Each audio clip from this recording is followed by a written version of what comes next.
गंजाम जिला पुरुषोत्तमपुर ब्लॉक अंतर्गत भारतकुमरड़ा ग्रामस्थित श्री श्री जगन्नाथ महाप्रभुक मंदिर परिसर में ब्राह्मण समाजर एक गुरुत्वपूर्ण साधारण बैठक रविवार दिन अनुष्ठित हो जाएगी। अंचल बहु ब्राह्मण समाजर बहु सदस्य कर्मकर्ता माने जोग देथिले।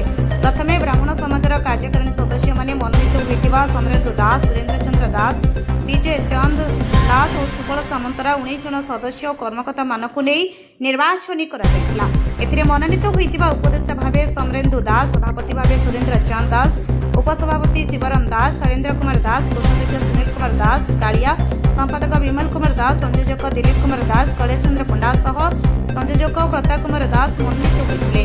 परे समस्त सदस्य माने शपथ पाठ करबा सह किपरि आगको समस्त ब्राह्मण समाजर भाईचारा बजाय रखिबा सह समाज सनातन धर्म को बजाय रखिबा, आगामी दिन में ब्राह्मण समाज रही समस्या उपर आलोचना बेले किपरि से सब समाधान हेबो आलोचना पूर्व रही जाइथिबा समाजर समस्या सरकार निकट में दाबी उपस्थापन करा से नहीं आलोचना होइतिला।